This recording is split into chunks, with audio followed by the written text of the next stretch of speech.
प्रस्ताव माननीय राजनाथ सिंह जी ने हम सबके सामने रखा, जिसे सभी दलों ने, घटक ने समर्थन अनुमोदन किया, वह सदन के सामने रखा जाता है। आप सबसे निवेदन है कि करतल ध्वनि के साथ मैं एनडीए के वरिष्ठ नेताओं से कहूंगा कि वो सामने मंच पे बाहर आकर के माननीय मोदी जी का स्वागत करें। सब लोग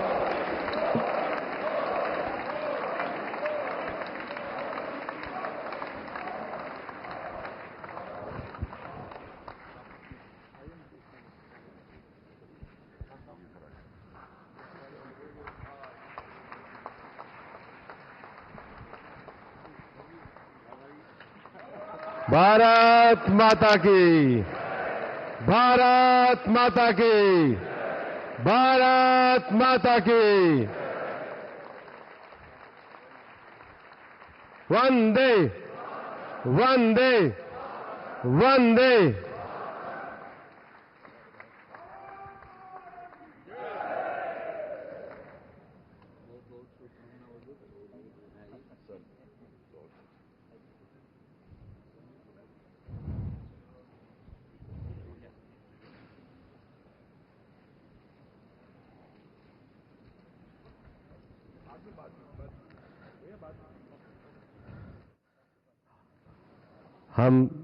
हम सब लोगों के लिए हर्ष, गौरव और सौभाग्य का विषय है कि एनडीए के हमारे नेता के रूप में माननीय नरेंद्र मोदी जी से हम निवेदन करेंगे कि वो हम सब लोगों को भारत के उज्जवल भविष्य के लिए संबोधन प्रदान करें।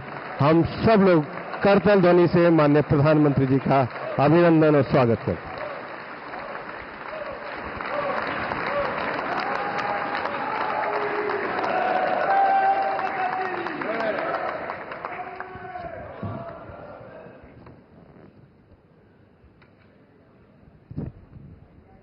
भारत माता की, भारत माता की।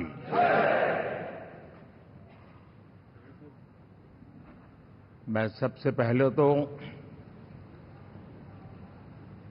इस सभागृह में उपस्थित एनडीए घटक दलों के सभी नेतागण, नवनिर्वाचित सभी सांसदगण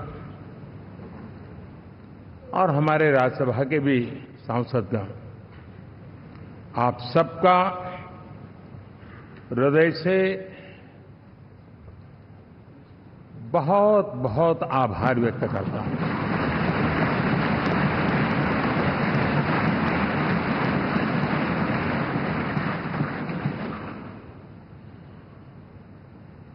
मेरे लिए खुशी की बात है कि इतने बड़े समूह को आज मुझे यहां स्वागत करने का अवसर मिला है।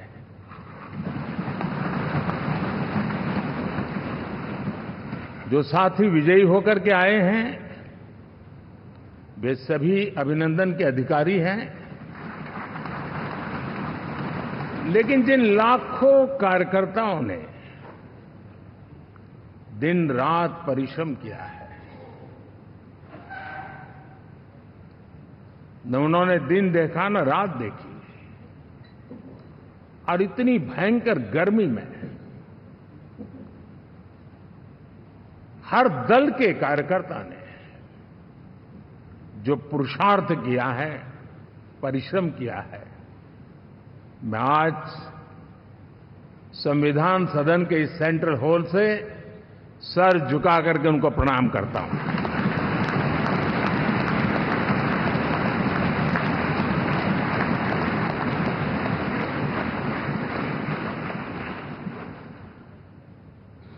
साथियों, मेरा बहुत सौभाग्य है कि एनडीए के नेता के रूप में आप सब साथियों ने सर्वसम्मति से चुन करके मुझे एक नया दायित्व दिया है, और इसके लिए मैं आपका बहुत बहुत आभारी हूं।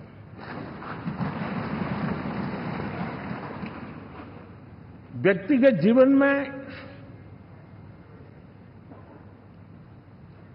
एक मैं जवाबदारी का एहसास करता हूं। जब 2019 में इस सदन में मैं बोल रहा था, आप सबने मुझे नेता के रूप में चुना था, और तब मैंने एक बात पर बल दिया था, विश्वास। आज जब आप मुझे फिर से एक बार ये दायित्व देते हैं, इसका मतलब है कि हम दोनों के बीच, हम आपस में विश्वास का सेतु इतना मजबूत है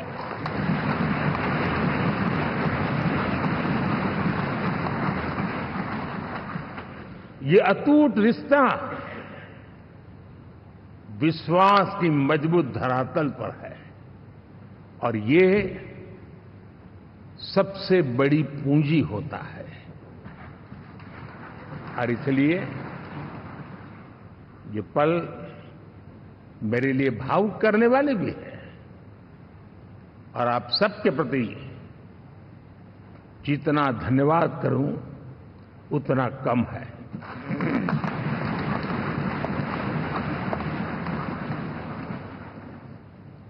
साथियों,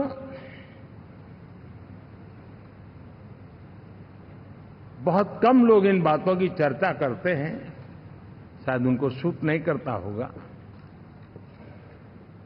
लेकिन हिंदुस्तान के इतने महान लोकतंत्र की ताकत देखिए कि एनडीए आज देश में 22 राज्यों में लोगों ने उनको सरकार बना करके सेवा करने का मौका दिया।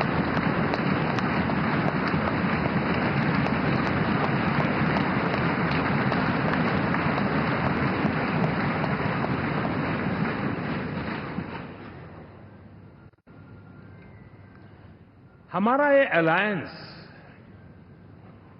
सच्चे अर्थ में भारत की असली जो स्पिरिट है, जो भारत का आत्मा है, भारत की जड़ों में जो रचा बसा है, उसका एक अर्थ में प्रतिबिंब है।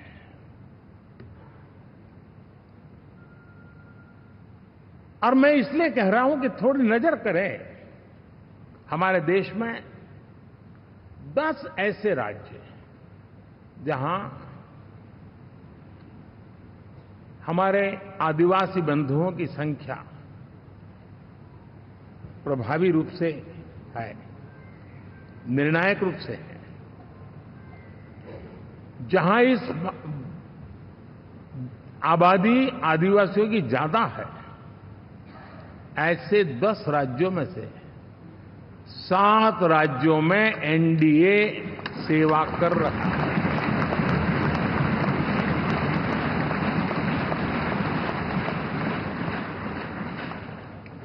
साथियों, हम सर्वपंथ संभाव के हमारे संविधान को समर्पित है,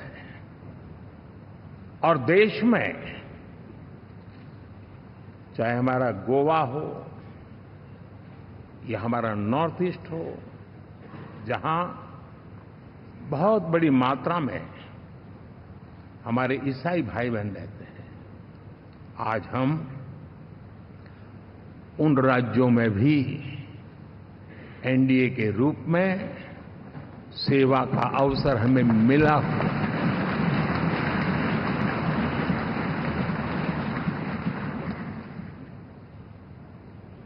साथियों, प्री पोल अलायंस हिंदुस्तान के राजनीतिक इतिहास में और हिंदुस्तान की राजनीति में गठबंधन के इतिहास में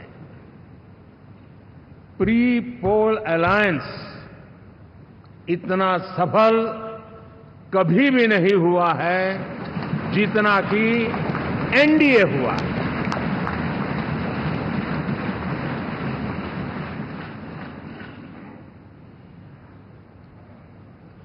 और ये गठबंधन का विजय हमने बहुमत हासिल किया है और मैं कई बार कह चुका हूं, शब्द अलग होंगे लेकिन मेरे भाव उसमें एक सातत्य है।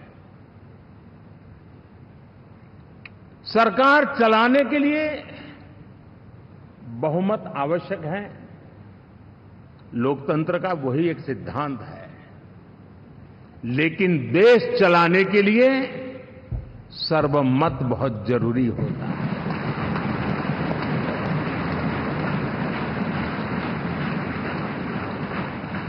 और मैं आज देशवासियों को यहां से विश्वास दिलाना चाहता हूं कि आपने जिस प्रकार से हमें बहुमत देकर के सरकार चलाने का सौभाग्य दिया है, ये हम सबका दायित्व है कि हम सर्वमत का निरंतर प्रयास करेंगे और देश को आगे ले जाने के लिए हम कोई कोर कसर नहीं छोड़ेंगे।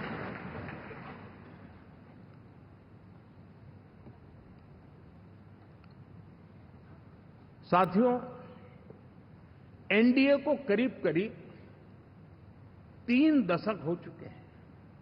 यानी आजादी के 75 साल में 3 दशक एनडीए, ये सामान्य घटना नहीं है जी। विविधता से भरे हुए अपनी लोकतांत्रिक और सामाजिक रचना के बीच में ये 3 दशक की यात्रा एक बहुत बड़ी मजबूती का संदेश देती है। और मैं आज बड़े गर्व के साथ कहता हूं कि किसी एक समय वो था कि संगठन के कार्यकर्ता के रूप में इस अलायंस का हिस्सा था, व्यवस्थाओं से जुड़ा रहता था और आज सदन में बैठ करके आपके साथ काम करते करते मेरा भी नाता इससे 30 साल का रहा है और मैं कह सकता हूं, हकीकतों के तथ्यों के आधार पर कह सकता हूं, ये सबसे सफल अलायंस है।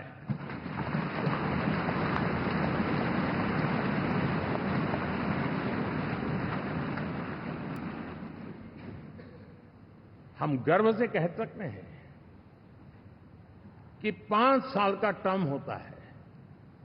इस अलायंस ने 30 साल में से 5-5 साल के 3 टर्म सफलतापूर्वक पार किए हैं और अलायंस 4थे टर्म में एंटर कर रहा है।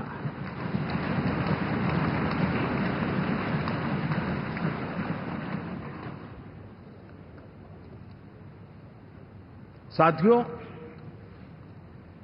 इस बात को जो राजनीति के विशेषज्ञ हैं, अगर मुक्त मन से, मुक्त मन शब्द बहुत महत्व का है, वे सोचेंगे तो पाएंगे कि एनडीए ये सत्ता प्राप्त करने का या सरकार चलाने का कुछ दलों का जमावड़ा नहीं है। ये राष्ट्र प्रथम की मूल भावना से नेशन फर्स्ट के प्रति कमिटेड वैसा ये समूह है। और 30 साल का लंबा कालखंड शुरू में शायद असेंबल हुआ होगा, लेकिन आज मैं कह सकता हूं कि भारत के राजनीतिक व्यवस्था में एक ऑर्गेनिक अलायंस है।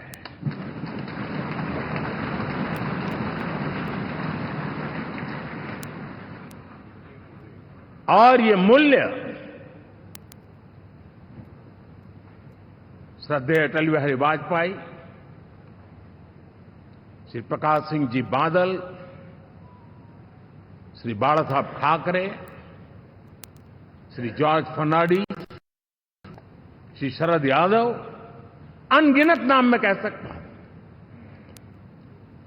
इन लोगों ने जिस बीज को बोया था वो आज भारत की जनता ने विश्वास का सिंचन कर करके इस बीज को वटवृक्ष बना दिया है।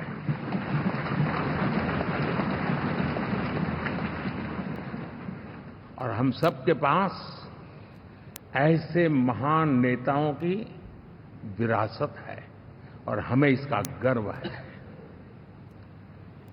बीते 10 वर्षों में हमने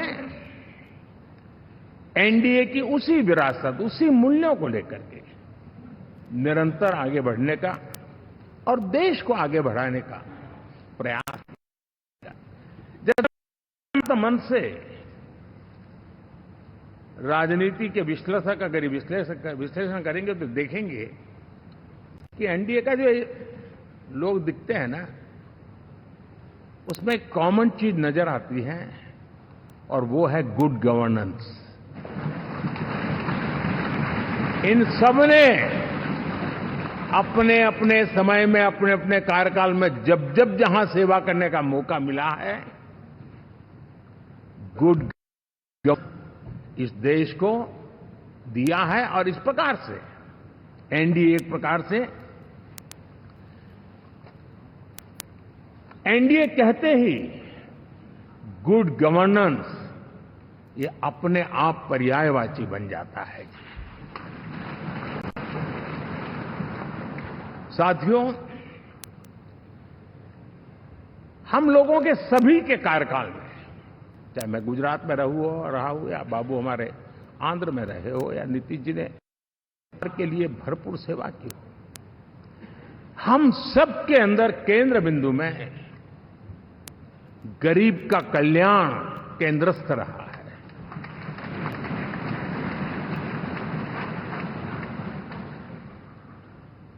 और देश ने एनडीए के गरीब कल्याण के, गुड गवर्नेंस के 10 साल को देखा है। इतना नहीं, मैं कह सकता हूं देश ने इसे जिया है।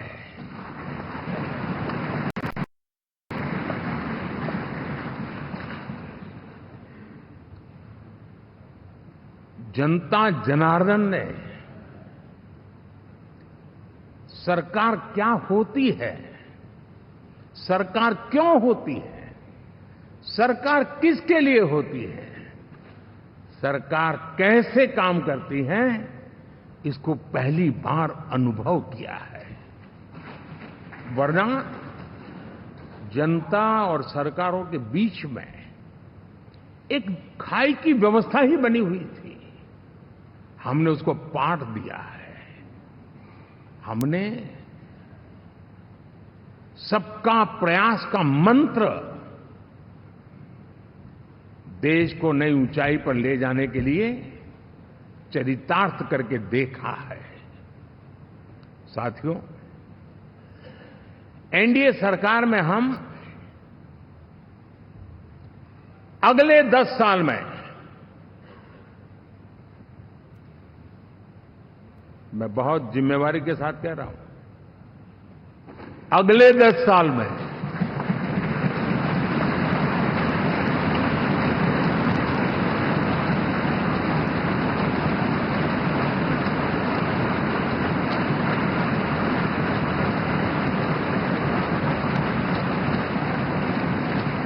गुड गवर्नेंस,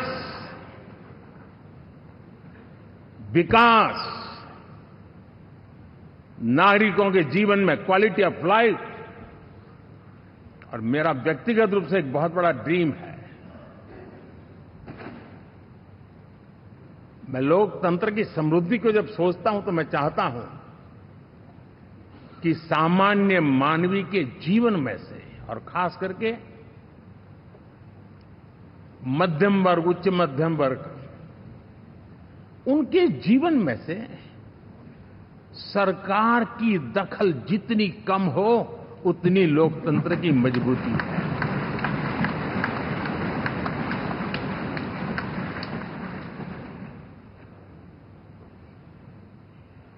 और आज के टेक्नोलॉजी के युग में बहुत आसानी से हम वरना एक दिन में 10 काम हो तो 10 अलग अलग वो सारी चीजें मांगेंगे। हम बदलाव चाहते हैं। गुड गवर्नेंस का ये भी एक महत्वपूर्ण पहलू है। देखिए, हम विकास का नया अध्याय लिखेंगे, गुड गवर्नेंस का नया अध्याय लिखेंगे, जनता जनार्दन की भागीदारी का नया अध्याय लिखेंगे और सब मिलकर के विकसित भारत के सपने को साकार करके रहेंगे।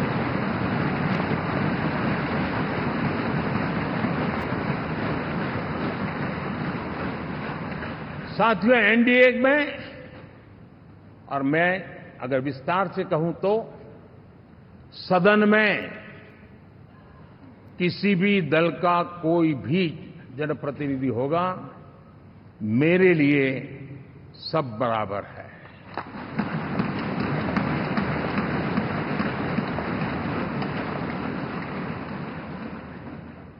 जब मैं सबका प्रयास की बात करता हूं तो मैं सदन में भी, चाहे वो लोकसभा हो या राज्यसभा हो, हमारे लिए सब बराबर है। और यही एक भाव है जिसके कारण 30 साल से एनडीए अलायंस मजबूती के साथ आगे बढ़ा है। अपना पराया कुछ नहीं है। सबको गले लगाने में हमें कभी कोई कमी नहीं रखी है। उसी का परिणाम है कि जनता का विश्वास भी जीत पाते हैं। साथियों, हमने 2024 में जिस टीम भावना से काम किया है और ग्रासरूट लेवल पे किया है, सिर्फ फोटो ऑप करना, नेता मिलकर के हाथ हिलाएं और फिर तुम्हारे रास्ते में मेरे रास्ते, ऐसा नहीं। ग्रासरूट लेवल तक सबने मिल करके ये जो काम किया है, और उसी ने हमें ऑर्गेनिक अलायंस का सामर्थ्य दिया है।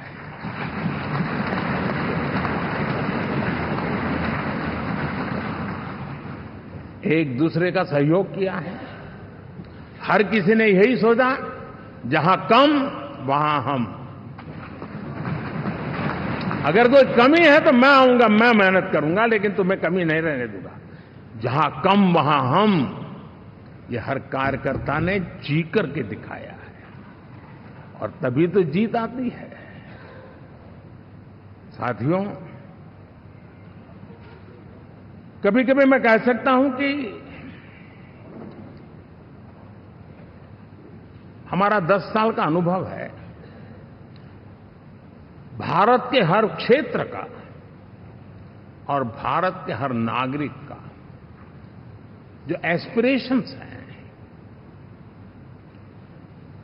रीजनल एस्पिरेशंस हैं, वे और नेशनल एस्पिरेशंस, इसका एक अटूट नाता होना चाहिए। इसके बीच में हवा तक गुजर न सके, इतना जुड़ाव होना चाहिए, तब देश आगे बढ़ता है।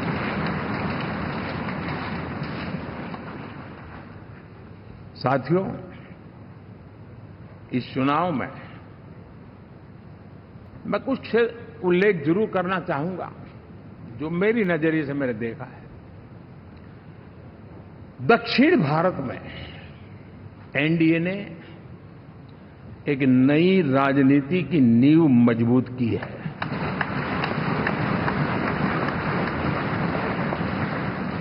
अब देखिए, कर्नाटक एंड तेलंगाना,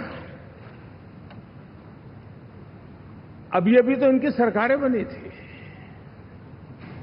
लेकिन पल भर में ही लोगों का विश्वास टूट गया, भ्रम से लोग बाहर आ गए और एनडीए को गले लगा दिया।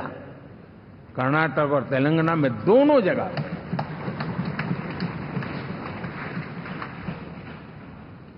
साथियों, तमिलनाडु, मैं तमिलनाडु की टीम को भी बधाई देना चाहूंगा, और वहां हमारा एनडीए समूह बहुत बड़ा भी है, और कईयों को पता था कि हम एक साथ एक सीट नहीं लड़ा पाएंगे, लेकिन इस लड़ाई में हम साथ रहेंगे। और मैंने बहुत से एनडीए के साथी तमिलनाडु में ऐसे हैं कि जिनका कोई उम्मीदवार नहीं था, लेकिन इस झंडे को ऊंचा रखने के लिए वो जी जान से जुटे थे। और इसलिए आज तमिलनाडु में भले हम सीट नहीं जीत पाए, लेकिन जिस तेजी से एनडीए का वोट शेयर बढ़ा है, वो साफ साफ संदेश दे रहा है कल में क्या लिखा हुआ है।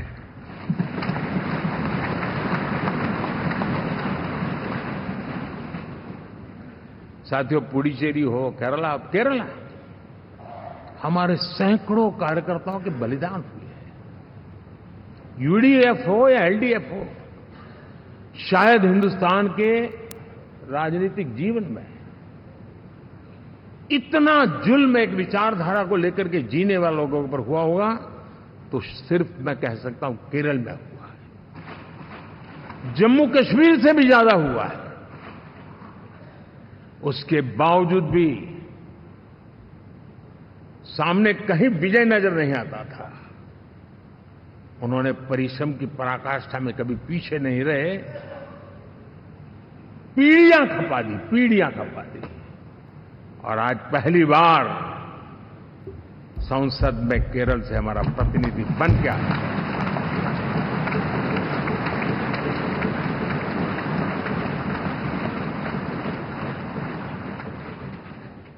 साथियों, अरुणाचल में हमने लगातार हमारी सरकार बनती रही है और भारी समर्थन से बनती है। सिक्किम में भी हमारे एनडीए की सरकार करीब करीब क्लीन स्वीप के साथ, अरुणाचल क्लीन स्वीप। आंध्र, मैं अबू बाबू को पूछ रहा था, बोले हिस्टोरिकली ये सबसे हाईएस्ट विक्ट्री है।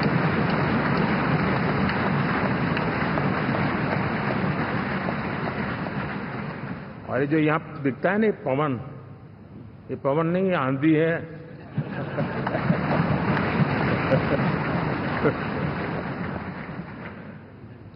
आंध्र ने इतना बड़ा हमारे प्रति जनमत दिया है। हिंदुस्तान के लिए एक सामान्य मानवी की विकास की जो जिजीविषा है, उसका प्रतिबिंब है। और महाप्रभु जगन्नाथ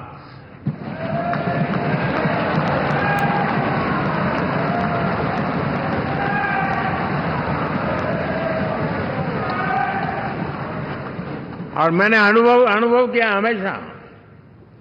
मैं हमेशा मानता हूं ईश्वर के अनेक रूप होते हैं, लेकिन जब मैं भगवान महाप्रभु जगन्नाथ जी को याद करता हूं तो मैं हमेशा मानता हूं ये गरीबों के देवता है।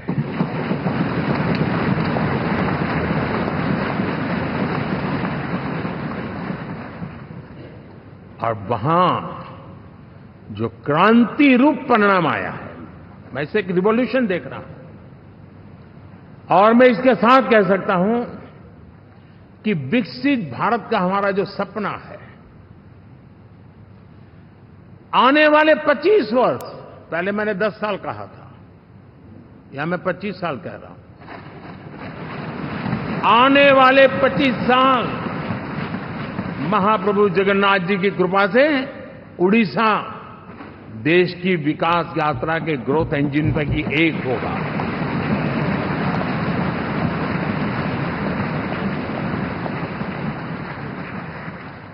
साथियों, हम लोग जब 4 जून के नतीजे चल रहे थे, मैं तो अपने काम में कुछ व्यस्त था। बाद में फोन आना शुरू हो गए,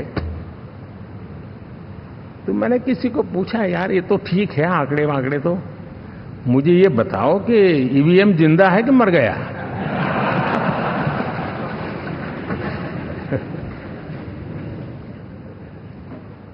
क्योंकि ये लोग तय करके बैठे थे कि भारत के लोकतंत्र और लोकतंत्र की प्रक्रिया के प्रति विश्वास ही लोगों का उठ जाए, और लगातार ईवीएम को गाली देना। और मुझे तो लगता था कि शायद इस बार वो ईवीएम की अर्थी क्या जुलूस निकालेंगे, लेकिन 4 जून शाम आते आते उनको ताले लग गए, ईवीएम ने उनको चुप कर दिया। ये ताकत है भारत के लोकतंत्र की, ये ताकत है भारत की निष्पक्षता की, ये भारत की ताकत है भारत के चुनावी तंत्र की, चुनाव आयोग की। और मैं मानता हूं कि ये आशा करता हूं कि 5 साल तो अब ईवीएम शायद मुझे नहीं सुनाई देगा, लेकिन जब 29 में हम जाएंगे तो फिर से शायद ईवीएम को लेकर के नाचने की शुरुआत करेंगे, क्योंकि इनके सुधरने की संभावना बहुत कम है। आप देखिए, चुनाव के समय मैंने पहली बार देखा, शायद हर तीसरे दिन इलेक्शन कमीशन के काम में रुकावट आए, इसके लिए सुप्रीम कोर्ट के दरवाजे खटखटाए गए, भांति भांति की एप्लीकेशन, और एक ही टोली थी। और लोकतंत्र के प्रति जिनका भरोभार अविश्वास, ऐसे लोग सुप्रीम कोर्ट का उपयोग करते हुए कैसे रुकावट डाले, इसका निरंतर प्रयास करते रहे। और चुनाव आयोग की ताकत का एक बड़ा हिस्सा अदालतों में, इस पीक आवर्स में, चुनाव के पीक आवर्स में, यानी कितनी निराशा लेकर के ये लोग मैदान में आए थे कि उन्होंने पूरा हमला उसी इंस्टीट्यूट पे लगा दो ताकि चुनाव के कोई भी परिणाम आए, हम दुनिया के सामने भारत को भी बदनाम कर लें। ये षड्यंत्र का हिस्सा था दोस्तों, और कभी भी देश उनको माफ नहीं करेगा। साथियों, इंडी गठबंधन वाले जब ईवीएम का विरोध करते हैं तो मैं सिर्फ एक चुनाव के रूप में नहीं देख रहा। मैं मानता हूं ये लोग मन से पिछली शताब्दी के सोच वाले लोग हैं। वे टेक्नोलॉजी को हम महत्व न समझते हैं, न टेक्नोलॉजी स्वीकार करने को तैयार है। और ये सिर्फ ईवीएम में दिखाई दिया, ऐसा नहीं, यूपीआई में दिखाया। जब हमने कहा कि हिंदुस्तान के लोग डिजिटल ट्रांजैक्शन करेंगे, फिनटेक की दुनिया में आज हिंदुस्तान का नाम हो गया, मानने को तैयार नहीं। आधार आज देश की एक पहचान बना है। मैं तो देख रहा हूं कि मुझे कई देश कहते हैं कि हमें आधार की पद्धति से आगे बढ़ना है, आप कैसे मदद कर सकते हैं। उस आधार को रोकने के लिए सुप्रीम कोर्ट में बार बार जाकर के परेशानियां पैदा की। यानी मूलतः ये प्रगति के विरोधी, आधुनिकता के विरोधी, टेक्नोलॉजी के विरोधी इंडी अलायंस हमने देखा है। साथियों, इस देश के लिए ये भी चिंता का विषय है कि विश्व में भारत के लोकतंत्र की ताकत को कम आंकने का प्रयास, और कितना एक्सट्रीम है। मैं दुनिया में ढोल पीट रहा हूं कि हम मदर ऑफ डेमोक्रेसी है, और ये दुनिया में जाकर के बता रहे नहीं हमारे देश में तो डेमोक्रेसी ऐसा कुछ नहीं, कि वो मोदी बैठ गया है, वो एक चाय बेचने वाला यहां पहुंच कैसे गया, कुछ तो गड़बड़ की होगी। ये जो इनकी मनस्थिति है जी, भारत के नागरिकों को चुनाव प्रक्रिया के प्रति अविश्वास पैदा करने का जो उनका षड्यंत्र है, मैं मानता हूं कि अब दुनिया भी भारत के लोकतंत्र की विविधता, विशालता, व्यापकता, गहनता, इन सबको भी जानने समझने के लिए आकर्षित होगी। ऐसे ही इस चुनाव के नतीजे में देख रहा हूं। साथियों, जब 1 तारीख को मतदान पूरा हुआ और 4 तारीख को काउंटिंग, इस बीच की चीजों को आप देखिए। योजनाबद्ध तरीके से देश को हिंसा की आग में झोंकने का बयान दिए जाते थे। यहां इकट्ठे होना, यहां पहुंचना, यहां करना। कुछ लोग इस चीज को गंभीर नहीं लेते हैं, लेकिन ये बहुत गंभीर है। आप भारत के लोकतंत्र को, पहले उसकी व्यवस्था को अनादर करते हो, अब परिणाम आने से पहले एक ऐसा माहौल बना दो कि बस आग लगा देंगे। हर प्रकार से उन शब्दों का अर्थ यही निकलता है कि उन्होंने देश को उस दिशा में ले जाने का प्रयास किया था। लगातार देश को गुमराह करने का प्रयास किया गया, देश के लोगों को बांटने का प्रयास किया। अरे चुनाव एक ऐसा लोकोत्सव होता है कि ज्यादा से ज्यादा लोगों को हम जोड़े, तोड़ने के लिए नहीं होता है। लेकिन हर प्रकार से कोशिश यही की है। साथियों, मैं मानता हूं कि 2024 के लोकसभा के चुनाव के जो नतीजे हैं, हर पैरामीटर से देखेंगे, दुनिया ये मानती है और मानेगी कि ये एनडीए का महाविजय है।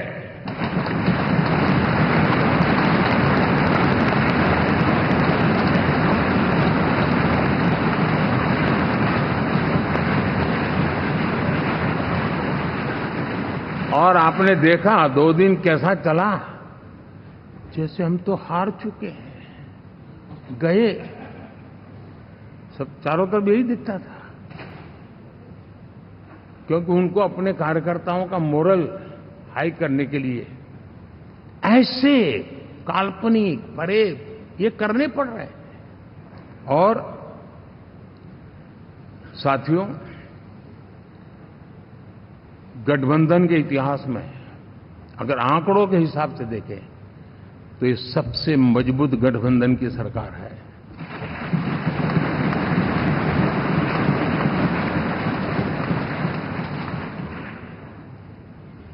लेकिन कोशिश ये की गई कि इस विजय को स्वीकार न करना, उसको पराजय के छाया में डुबो कर रखना। लेकिन उसकी ऐसी चीजों की बाल मृत्यु हो जाती है, और हो भी गई। लेकिन देशवासी जानते हैं कि न हम हारे थे, न हम हारे हैं।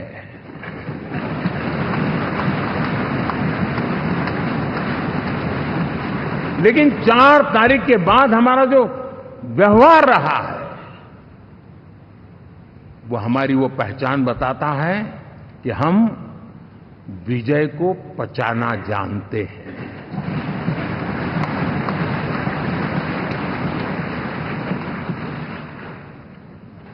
हमारे संस्कार ऐसे हैं कि विजय की गोद में उन्माद पैदा नहीं होता है, और न ही पराजित लोगों के प्रति उपहास करने के हमारे संस्कार हैं। हम विजय को भी पचाते हैं और पराजित का भी उपहास करने की विकृति हम नहीं पालते। ये हमारे संस्कार हैं। अब किसी भी बालक को पूछो कि भाई लोकसभा के चुनाव के पहले सरकार किसकी थी, तो कहेगा एनडीए। 24 के नतीजों के बाद सरकार किसकी बनी, एनडीए। फिर हारे कहां से भाई? पहले भी एनडीए थी, आज भी एनडीए, और कल भी एनडीए है।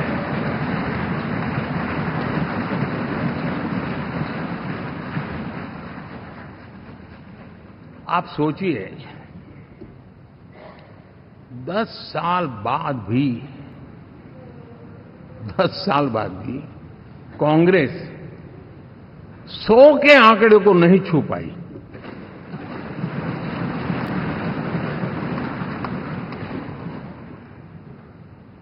और अगर मैं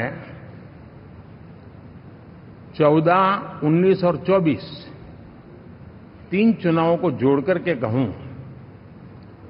कांग्रेस के 3 चुनाव जोड़ूं, तो इन 3 चुनावों में जितनी सीटें मिली है, उससे ज्यादा हमें इस चुनाव में मिली है।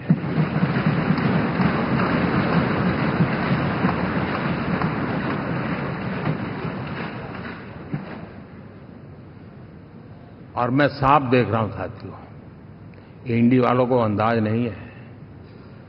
वे धीरे धीरे पहले तो डूब रहे थे, अब तेज गति से ये गर्त में जाने वाले हैं।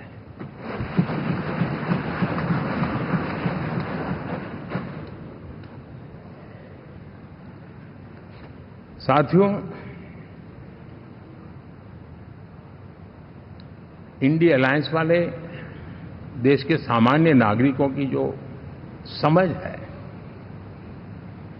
आज भी वो उसके सामर्थ्य को समझ नहीं पाए हैं या समझना चाहते नहीं हैं।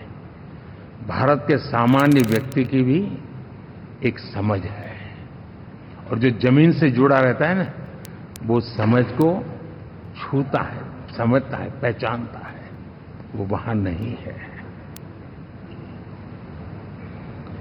साथियों, इन लोगों का जो व्यवहार रहा है 4 तारीख के बाद, मैं आशा करता था कि वे लोकतंत्र का सम्मान करेंगे, लेकिन उनके व्यवहार से लगता है कि शायद उनमें ये संस्कार आए, इसके लिए हमें और इंतजार करना पड़ेगा, और तो मैं ज्यादा कुछ कह नहीं सकता। और ये वो लोग हैं जो खुद की पार्टी के पीएम का अपमान करते हैं, उसके निर्णयों को फाड़ देते थे। खुद की पार्टी को विदेशी मेहमान आ जाए तो उसके लिए चेयर नहीं होती थी। ये सारे दृश्य आपने देखे हैं, ठीक। और मैं समझता हूं कि इन सारी स्थितियों में से हम लोकतंत्र की मजबूती और जनता जनार्दन के प्रति आस्था, इसको हम, साथियों, लोकतंत्र हमें सबका सम्मान करना सिखाती है। विपक्ष में भी जो सांसद जीत करके आए हैं, मैं उनको भी बधाई देता हूं।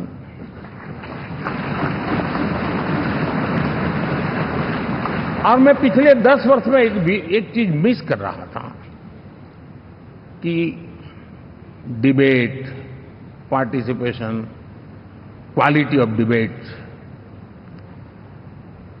मैं मिस कर रहा हूं। लेकिन मैं आशा करता हूं कि अब इस नया जो सदन बना है, वो कमी मुझे खलेगी नहीं। शायद हमारे साथी भी राष्ट्रहित की नीयत के साथ सदन में आएंगे, और भले वो विपक्ष में बैठे होंगे, लेकिन राष्ट्र के विपक्ष में नहीं है, हमारे विपक्ष में है।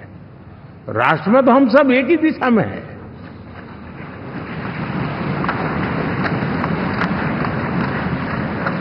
राष्ट्र में हमारा कोई पक्ष विपक्ष नहीं है। राष्ट्र में तो हम 140 करोड़ है, और मैं आशा करता हूं कि वो राष्ट्र हित की भावना को लेकर के सदन में आएंगे और सदन को समृद्धि देने में वे कुछ न कुछ योगदान करेंगे। साथियों, 24 का जनादेश एक बात को बार बार मजबूती दे रहा है, बार बार मजबूती दे रहा है कि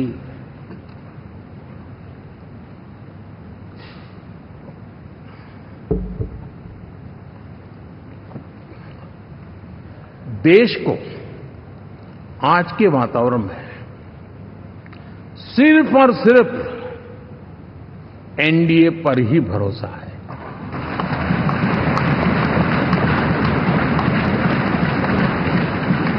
और जब इतना अटूट विश्वास है, इतना भरोसा है, तो स्वाभाविक है देश की अपेक्षाएं भी बढ़ेगी। और मैं इसे अच्छा मानता हूं और हम सबका कर्तव्य भी मानता हूं। और इन अपेक्षाओं को पूर्ण करने के लिए,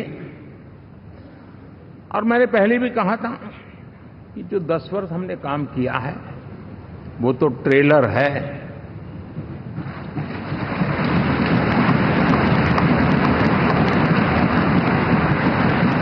और वो मेरा चुनावी वाक्य नहीं था, ये मेरा कमिटमेंट है।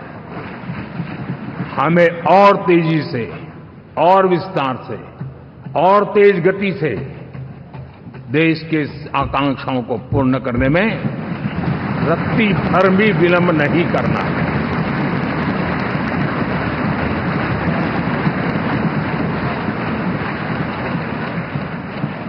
जनता जनार्दन चाहती है हम पहले से ज्यादा डिलीवर करें।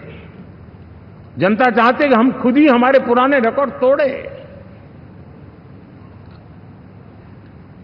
और मैं साथियों, एक तरफ एनडीए रखूं, दूसरी तरफ भारत के लोगों के सपने और संकल्पों को रखूं तो मैं कहूंगा NDA, new India, develop India, aspirational India.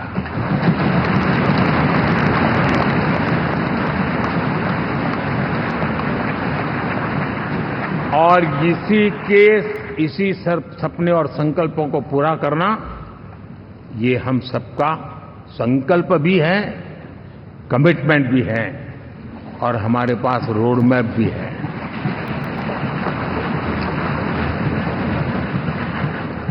साथियों, एनडीए ने हमेशा करप्शन फ्री, रिफॉर्म ओरिएंटेड, स्थिर सरकार देश को दी है। जब जब हमें अवसर मिला हम लोगों ने काम किया है।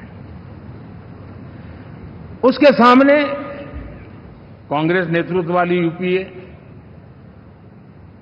अब उन्होंने पुरानी अपनी छवि सुधारने के लिए नाम बदल दिया, लेकिन पहचान घोटालों की है। आए दिन घोटाले, यही पहचान रही है। और नाम बदलने के बावजूद भी देश उनके घोटालों को नहीं भुला है, उनको नकारा है।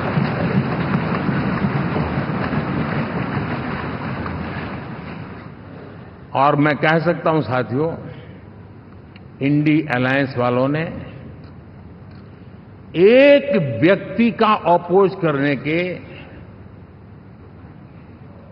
वन पॉइंट एजेंडा के कारण देश की जनता ने उनको ही ऑपोजिशन में बिठा दिया है।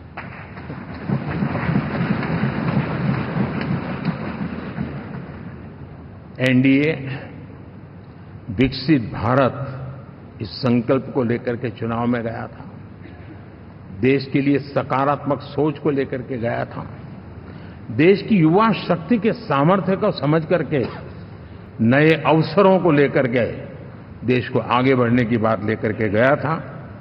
जबकि हमारे सामने जो लोग थे वो भ्रम फैलाना, झूठ फैलाना, यही गुमराह करने वाले काम यही करते रहे थे। अब एनडीए और उनका देखें, इवन नामांकन में जाएंगे तो भी आपको देखेगा उनका चुनाव प्रचार, उनका नामांकन, हम लोगों का एक एक दृश्य देख लीजिए और उनका एक एक दृश्य देखिए, कितना बड़ा अंतर है। हर चीज में उनका कैरेक्टर दिखाई देता है। और क्या रहा, फोटो ऑप के लिए तो उन्होंने अलायंस घोषित कर दिया, लेकिन कितने ही राज्यों में वो आपस में लड़ते रहे हैं, चुनावी जंग में एक दूसरे की पीठ में छुरा भोंकते रहे हैं। कभी उन्होंने कहा कि ये तो हमारा वैचारिक अलायंस है, वो विचार लेवल पर ठीक है, बाकी नीचे तो हमारा अपना हम तैयार करेंगे। और अब फिर उन्होंने कहा कि भाई हम तो सीट के आधार पर अलायंस करेंगे, टोटल न भी करें, ये भी खेल खेला। और अभी अभी तो चुनाव पूरा शुरू कर दिया कि ये तो हमारा अलायंस लोकसभा के चुनाव के लिए ही था, बाद में नहीं है, ये भी शुरू कर दिया। यानी मैंने बहुत पहले कहा था कि आप देख लेना 4 जून के बाद बिखराव शुरू हो जाएगा, और वो शुरू हो चुका है। इसका मतलब ये हुआ कि वो सिर्फ और सिर्फ सत्ता सुख के लिए एक दूसरे का साथ देने की कोशिश करते थे, लेकिन उनमें उनका अगर स्वार्थ निश्चित होता तो साथ देना, वरना नहीं देना, ये कैरेक्टर था। साथियों, ये लोग कितने ही बड़े झूठे बोलते रहे हैं। और आप देखिए, चुनाव के समय उन्होंने देश के सामान्य नागरिक को गुमराह करने के लिए जो पर्चियां बांटी कि ये देंगे और वो देंगे और टिकना देंगे, फलाना देंगे, 2 दिन से मैं देख रहा हूं कि कांग्रेस के दफ्तरों पर लोग कतार लगा के खड़े हैं कि पर्ची है, 1 लाख रुपया कहां है, लाओ भाई, मांग रहे हैं लोग। यानी आपने जनता जनार्दन की आंखों में कैसा उनको भ्रमित किया, कैसी आंख में धूल झोंक दी कि वो बेचारा सामान्य नागरिक मान के चलता था, हाँ भाई 4 जून के बाद रुपया मिल जाएगा, इसलिए वो जाके खड़ा रह गया। और अब उसको धक्का मारा जा रहा है, डंडे मारे जा रहे हैं, वहां से निकाला जा रहा है। अब इस प्रकार का चुनाव ये अपने आप में देश के गरीबों का अपमान है, हमारे देश के सामान्य नागरिकों का अपमान है और कभी भी देश ऐसी हरकतों को न भूलता है न ही कभी माफ किए बिना माफ कभी करता है।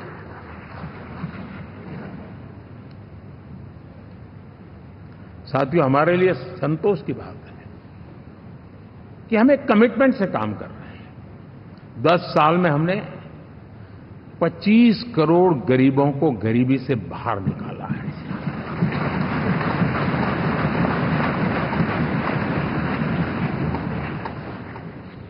गरीब कल्याण का एक सुरक्षित मजबूत कवच दिया है हमने उसको, और उसके अंदर भी एक नए एस्पिरेशंस पैदा हुए हैं कि हां, अब मुझे गरीब नहीं रहना है और उसके लिए मुझसे जो हो सके मैं हर अवसर का फायदा उठाऊंगा। 3 करोड़ गरीबों को घर, ये ऐसे कहने का आंकड़ा नहीं है जी। कितनी मेहनत पड़ती है मुझे मालूम है, लेकिन हम सफलतापूर्वक इसको कर पाए हैं। 4 करोड़ लोगों को दे चुके हैं, 3 करोड़ का हम संकल्प लेकर के आज से आगे बढ़ेंगे। यानी ये भी हिम्मत है कि 4 करोड़ देने के बाद जिन परिवारों का विस्तार हुआ है, जरूरत पड़ी है और राज्यों की भी उसमें इच्छा है, 3 करोड़ नए घर बनाने का संकल्प। 70 वर्ष की आयु से ऊपर के व्यक्तियों को, नागरिकों को 5 लाख रुपए तक इलाज के लिए मुफ्त इलाज की व्यवस्था। मुद्रा योजना के तहत हमारे नौजवानों को कारोबार के लिए 20 लाख तक की उनकी बैंक से उनको लोन मिले, इसकी व्यवस्था। ये मैं समझता हूं कि वायदा हमारे तीसरे कार्यकाल की गारंटियां, सब मैं अभी बताता नहीं हूं, लेकिन इन गारंटियों के प्रति हम कमिटेड हैं और उसे पूर्ण करने के लिए हम कोई कमी नहीं रखेंगे। साथियों, गरीब का सशक्तिकरण और मिडिल क्लास को सुविधा, ये हमारी प्राथमिकता है, क्योंकि मध्यम वर्ग अब इस देश का एक बहुत बड़ा चालक बल है। भारत की ग्रोथ स्टोरी में ये ऐसे ऐसे नए फोर्सेस मैं देख रहा हूं जो हमारी बहुत बड़ी शक्ति बनने वाले हैं, और इसलिए हम उस पर भी उतना ही, और मिडिल क्लास की बचत कैसे बढ़े, सेविंग कैसे बने, उसके लिए, उसके क्वालिटी ऑफ लाइफ के लिए हम क्या कर सकते हैं, हमारी योजनाओं का विस्तार कैसे किया जाए, हमारे नीति नियमों में बदलाव कैसे किया जाए, उस पर भी हम आने वाले दिनों में काम चाहते हैं। साथियों, पंचायत से पार्लियामेंट तक हमारी नारी शक्ति की सक्रिय भागीदारी, ये हमारा कमिटमेंट है। और हमने हमारे पिछले कार्यकाल में नारी शक्ति वंदन अधिनियम करके उस बात को हमने आगे बढ़ाया है, और वो दिन दूर नहीं होगा जब हमारे सदन में बहुत बड़ी तादाद में हमारी माताएं बहनें देश का नेतृत्व करती हुई दिखाई देगी।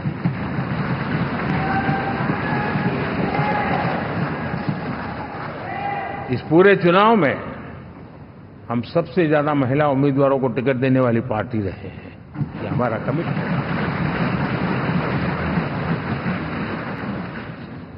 हमारी महिला सांसदों को जो आशीर्वाद देश की जनता ने दिया है, मैं इसके लिए विशेष रूप से उनका आभार व्यक्त करता हूं। और साथियों, आपने देखा होगा G20 समिट में दुनिया के सामने एक विषय लेकर के हम बड़े आग्रह से गए हैं, और वो है empowerment of women, development of women. इन सारी बातों को तो हम परिचित हैं। हमने एक नया शिफ्ट किया है और हम G20 समिट से भी इसको आगे बढ़ा रहे हैं, विमेन लेड डेवलपमेंट।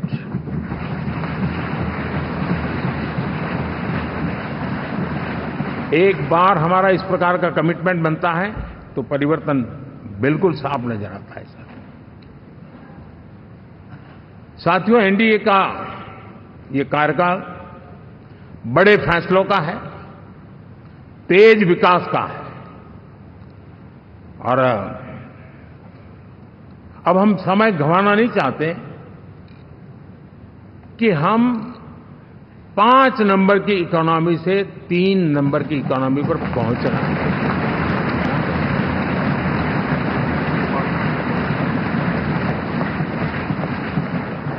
और ये खाली 5 और 3 का आंकड़ा नहीं है। उसके कारण जो अर्थव्यवस्था का कद बन जाता है, वो सामान्य मानवी की आशा आकांक्षाओं को पूरी करने के लिए सरलता बढ़ जाती है। देश के लिए जो जरूरतें हैं वो आराम से पूरी करने का सामर्थ्य बन जाता है। और इसलिए हम उस दिशा में बड़ी कोशिश करके आगे बढ़ना चाहते हैं।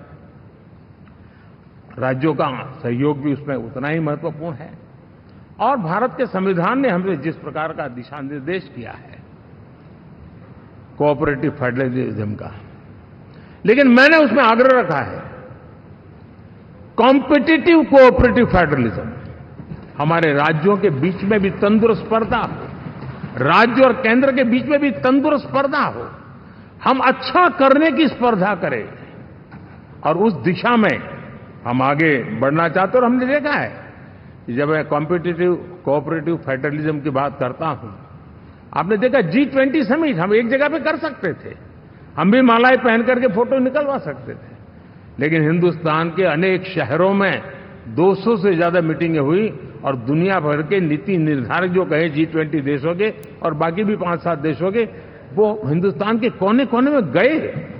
उनके देशों में जाकर के भारत की विविधता, भारत की विशालता, इसकी चर्चा कर रहे हैं। उनके लिए आश्चर्य है। हमने तो दिल्ली आकर के वापिस जाते थे, पता ही नहीं था कि देश इतना बड़ा है। तो ये अपनी एक ताकत का परिचय हुआ है।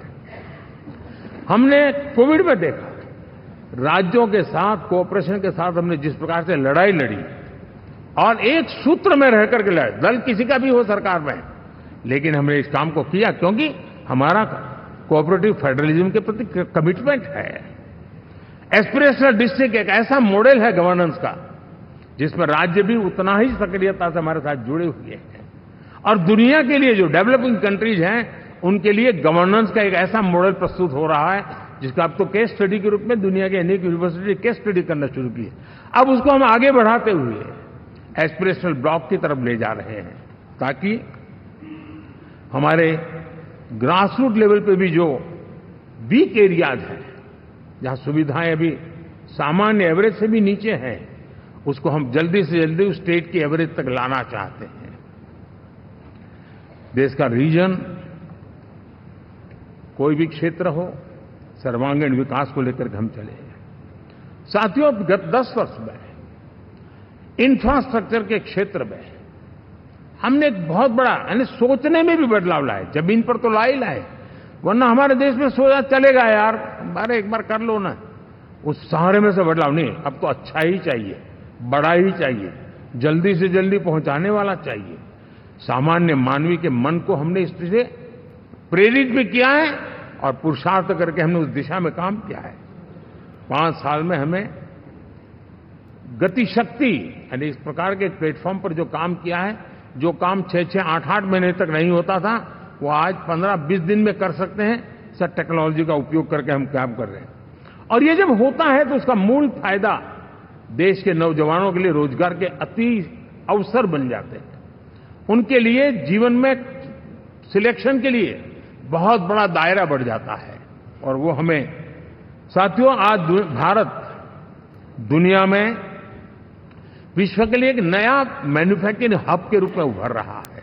और जब हम मैन्युफैक्चरिंग हब कह रहे हैं, तब सिर्फ इलेक्ट्रॉनिक गुड्स या सर्विसेज की मैं बात नहीं कर रहा हूं। मैं फूड प्रोसेसिंग में भी आज दुनिया में हम बहुत तेजी से आगे बढ़ रहे हैं और वो भारत के किसानों को बहुत बड़ी ताकत देने वाला है। उसी प्रकार से स्पेस हो, आर्टिफिशियल इंटेलिजेंस हो, स्टार्टअप्स की बात हो, स्किल जॉब अपॉर्चुनिटीज की बात हो, आज भारत बहुत तेजी से आगे बढ़ेगा, बढ़ रहा है, ये मेरा विश्वास है। साथियों, मुद्रा योजना, ड्रोन दीदी, विश्वकर्मा योजना, इसने भी नई संभावनाओं को जन्म दिया है। साथियों, हमारी संस्कृति, हमारी विरासत, उसके प्रति हम जितना ध्यान केंद्रित करेंगे, दुनिया के लिए आकर्षण का केंद्र बनेगा। और इसलिए हम उन दिशा में, और मैं मानता हूं भारत के लिए टूरिज्म एक ऐसा एवेन्यू है जो गत शताब्दी में हमें कभी, यानी आज से लेकर के पीछे के 100 साल में कहूं, ऐसा अवसर नहीं मिला है जैसा आने वाले 25 साल में मिलने वाला है। दुनिया भारत की तरफ मुड़ने वाली है। अब हमारा काम है हम इसके लिए आवश्यक व्यवस्थाओं को विकसित करें, हमारी विरासत के प्रति हम हमारा पर्यटन का विकास करते हुए एक विन विन सिचुएशन का हम फायदा उठाएं, और उसमें बहुत अधिक निवेश की संभावनाएं मैं देखता हूं। और ये ऐसा क्षेत्र है जिसमें हर स्तर के लोग कमाते हैं, गरीब से गरीब आदमी भी कमाता है और बड़ी बड़ी होटल वाला भी कमाता है, हर कोई इसमें कमाता है। और हमने टूरिज्म के हम बल देना चाहते हैं, बहुत पोटेंशियल है। आज जो इंफ्रास्ट्रक्चर के क्षेत्र खुले हैं, इसका फायदा इसको मिलता है। एयरवे हो, रेलवे हो, हमारे एक्सप्रेस वे हो, ये हमारा यातायात जितना बेहतर हो, और हमारा डिजिटल कनेक्टिविटी का जो काम है, ये इसके लिए एक बहुत बड़ा पॉजिटिव ग्राउंड तैयार कर रहा है और जिसका फायदा मिलने वाला है। और जो वोकल फॉर लोकल और रीजनल टूरिज्म, इसको एक बल देने का काम है। साथियों, अब दुनिया एक नए युग में प्रवेश रही है। जिस समय औद्योगिक क्रांति हुई, उस समय हम गुलामी के दौर से गुजर रहे थे। तो औद्योगिक क्रांति का जितना फायदा लेना चाहिए हम नहीं ले पाए। अब एक नया युग शुरू हो रहा है, हरित युग, ग्रीन एरा। भारत के पास बहुत संभावनाएं हैं इसका नेतृत्व करने की, और हम इसके लिए आने वाले दिनों में ग्रीन हाइड्रोजन की बात हो, ग्रीन एनर्जी हो, या ग्रीन जॉब्स हो, या ग्रीन मोबिलिटी हो, इन सारे विषयों को हम इतनी तेजी से आगे बढ़ाना चाहते हैं ताकि इस हरित युग का नेतृत्व दुनिया में भारत का सामर्थ्य सिद्ध कर दें, ये हम चाहते हैं। साथियों, इसी सिलसिले में इस 5 जून को जब पर्यावरण दिवस था, 4 जून को नतीजे आ गए थे, तो उसी दिन मेरे मन में एक विचार आया कि कार्यक्रम 5 जून को हमने आरंभ किया, एक पेड़ मां के नाम। हर किसी को मां के प्रति श्रद्धा होती है,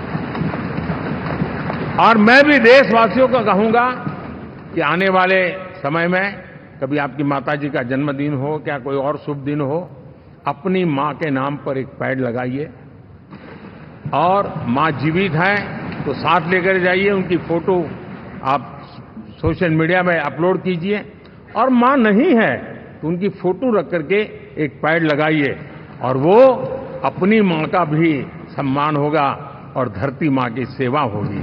हम इन 2 माताओं की सेवा करें। साथियों, एनडीए, अब भारत आइसोलेशन में नहीं जी सकता। वैश्विक परिवेश में भारत की भूमिका दिनों दिन बहुत बढ़ती चली जा रही है। 2014 में जब एनडीए की सरकार बनी, पूरे विश्व में उसी एक पल से एक नया जिज्ञासा पैदा हुई, थोड़ी आशा के संकेत उनको नजर आने लगे, और फिर उस बदलाव बहुत बड़ा तेजी से आया। और पिछले 10 वर्ष में भारत ने जिन कामों को बढ़ दिया है, आज भारत की छवि विश्व बंधु की बन चुकी है। दोस्तों, विश्व हमें एक बंधु के रूप में स्वीकार कर रहा है, और जब दुनिया हमें विश्व बंधु के रूप में स्वीकारती है तो हमारी वैश्विक जिम्मेवारियों को भी हमने हमारे आने वाले रोड मैप में महत्व देना ही होगा। और भारत की सफल विदेश नीति ने अच्छे परिणाम भी दिए हैं। हमने हर संकट को उस प्रकार से हैंडल किया जिस प्रकार से मानवीय मूल्यों को हमने प्राथमिकता दी। उसका परिणाम है कि सामान्य मानवी के मन में ये विश्व बंधु वाला भाव बहुत मजबूत हुआ, और भारत का सेवा भाव का जो कैरेक्टर है उसको विश्व ने पहचाना है। चाहे यूक्रेन का संकट हो, चाहे अफगानिस्तान का संकट हो, हर हमारे लोगों को बचाना हो, हमने किसी भी में हमने कोई कमी नहीं रखी है। और साथियों, ये क्षमता के कारण भारत में निवेश की संभावनाएं बहुत बढ़ने वाली है। मैं राज्यों से भी कहूंगा कि आप प्रगतिशील नीतियां बनाकर रेडी रहिए। विश्व आज आपके आंगन पे दरवाजे पर दस्तक दे रहा है और जो राज्य ज्यादा स्पष्ट नीतियों के साथ आएगा, जो राज्य उन कंपनियां विदेशी आने वाले लोगों को ठीक से हैंडल करेगा, उसको बेनिफिट मिलने ही वाला है। और भारत ने जो नीतियां बनाई है, भारत ने जो वातावरण बनाया है, उसका लाभ भारत के हर राज्य को मिलना चाहिए और उस दिशा में हम तेजी से काम करना चाहते हैं। साथियों, हमने G20 समिट में देखा है, दुनिया का भारत के प्रति नजरिया बदला है। जो लोग इन चीजों को माइन्यूटली देखते होंगे उनको पता होगा कि G20 एक प्रकार से कई संकटों से गुजर रहा था। उतार चढ़ाव आते रहते थे, बिखराव भी नजर आ रहा था, लेकिन भारत में G20 आने के बाद नए प्राण से भर गया है, नया सामर्थ्य आ गया है। और ये भारत की ताकत है कि उसने पूरे विश्व को जोड़ने में G20 के माध्यम से बहुत बड़ा काम किया है। और उसके इन दिनों भी जो परिणाम आए, इसके बाद मेरा काफी समय विदेश के सरकारों से फोन अभिनंदन स्वीकार करने में गया। और शायद मैं 2014 में 19 में भी ऐसा अनुभव नहीं था जितना इस बार फ्लो है। दुनिया के करीब करीब, अब नाम ले, उसने भारत को शुभेच्छा व्यक्त की है या बात करने की कोशिश की है। यानी ये वैश्विक जो हमारा ताकत है उसका परिचय करवा रहा है। और उसके कारण मैं मानता हूं कि विश्व में हमारा सम्मान और साथ साथ भारत में निवेश, ये दोनों संभावनाएं बढ़ रही है।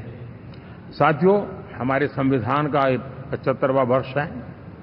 हम चाहते हैं कि संविधान हमारी संवैधानिक संस्थाओं का संरक्षण भर इसके मात्र के लिए है, ऐसा नहीं, कोई अदालत में धाराओं का उपयोग करके काम करने के लिए नहीं है। ये एक हमारी भावना है, हमारा स्पिरिट है। और हमें इस 75 साल को ऐसे मनाना है ताकि हम संविधान के स्पिरिट को जन जन तक पहुंचाएं। हर जन को संविधान की जो भावना है, कर्तव्य की भावना है, अनेक बात ऐसे इस बात है, उन सब प्रति समर्पण उसका बढ़े, उस दिशा में हम काम करना चाहते हैं। साथियों, छत्रपति शिवाजी महाराज के राज्याभिषेक के 350 वर्ष के उत्सव में देश आज रंगा हुआ है। और हमारे लिए सबसे बड़ी प्रेरणा है, क्योंकि उसमें राष्ट्र प्रथम की भावना है। छत्रपति शिवाजी महाराज को याद करते ही राष्ट्र प्रथम की भावना हमें मजबूती देती है। और इसलिए हम देश में इसी एजेंडा को आगे रखते हुए, और जब इसी समय 350 साल का पर्व आया है, तो हमें अपनी पॉलिसी और परफॉर्मेंस और सामान्य मानवीय का जीवन बेहतर करना है, उसमें जरा भी विलंब नहीं करना है। साथियों, विकास की सारी तैयारियां, रोड मैप लेकर को हम चलेंगे ही, चल रहे हैं। लेकिन साथ साथ हम नए नए सांसद आए हैं, कुछ पुराने सांसद हैं, कुछ ज्यादा अनुभवी सांसद भी हैं। आप देखते हैं कि इन दिनों, पिछले 2 दिन से आप टीवी पे देखते होंगे, एक भी सच्चाई मुझे उसमें नजर नहीं आई। कोई ये कह रहा है, कोई वो कह रहा था, सब मैंने कहा भी जरा पूछो तो ये जानकारी लाते कहां से, गपगोले चला रहे, किसी के खाते में कुछ भी डाल करके चल रहा है। तो मतलब ये थोड़े दिन, क्योंकि 10 साल से ऐसे अवसर नहीं मिले हैं, तो शायद ये उबाल जरा ज्यादा रहेगा। लेकिन आप मान के चलिए जी, ऐसे लोग कोई पहुंचेंगे, बस साहब मेरा अच्छा संबंध है, मंत्री में आपका नंबर कर सकता हूं, आया, हमें भी पता नहीं होता है यार, हो सकता है मिनिस्टर बनने का ही रास्ता होगा, तो हम भी गलती से उसका हाथ पकड़ लेते हैं और वो पता नहीं वो किस खाई में डुबो देता है। कभी कभी तो शायद अब तो टेक्नोलॉजी ऐसी है कि हो सकता है मेरे सिग्नेचर से कोई लिस्ट बाहर निकल जाए कि ये मंत्री बन गए, हो सकता है कोई बुद्धिमान डिपार्टमेंट भी बांट दे। तो आजकल कई लोग सरकार बनाने में लगे हुए हैं, मंत्री पद बांट रहे हैं, पद बांट रहे हैं, व्यवस्था बांट रहे हैं। मैं आपसे आग्रहपूर्वक कहता हूं, और जो मोदी को जानते हैं, ये सारे प्रयास निरर्थक है वे।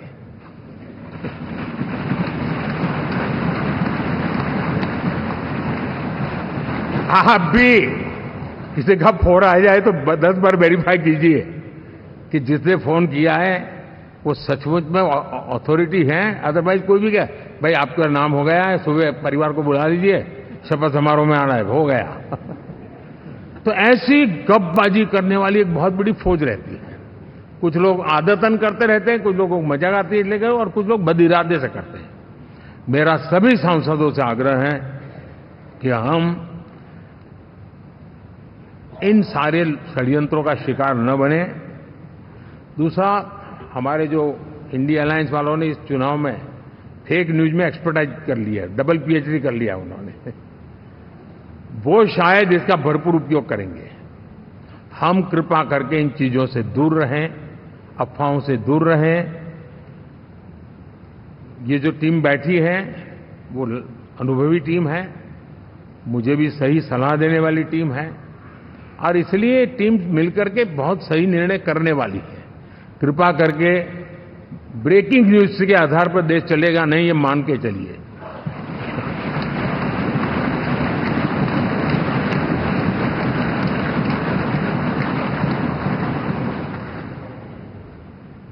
साथियों, विकसित भारत का संकल्प लेकर के हम चले हैं। 3 नंबर की इकोनॉमी पहुंचना मैं जानता हूं, निश्चित रोड मैप के साथ उसको हम पार करने वाले हैं। और मैंने पहले भी कहा था कि मेरा पल पल देश के नाम है, मेरा पल पल आप लोगों के नाम है। मैं 24/7 अवेलेबल हूं।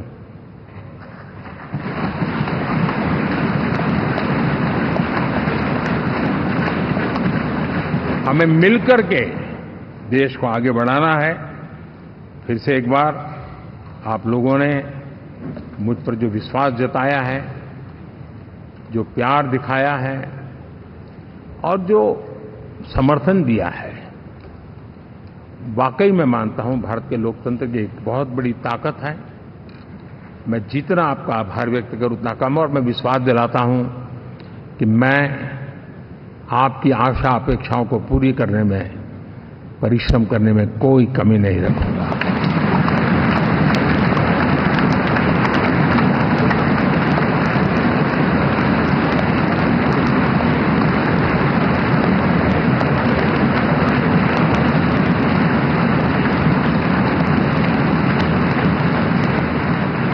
मेरे लिए जन्म सिर्फ और सिर्फ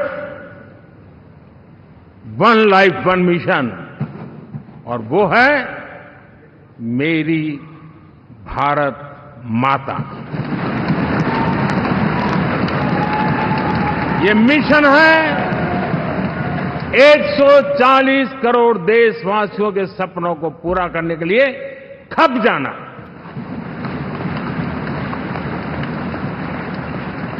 ये मिशन है 140 करोड़ देशवासियों को 1000 साल की मुसीबतों से जो गुजरी हुई पीढ़ी दर पीढ़ी है, उसे मुक्ति दिला करके सम्मान के साथ विश्व में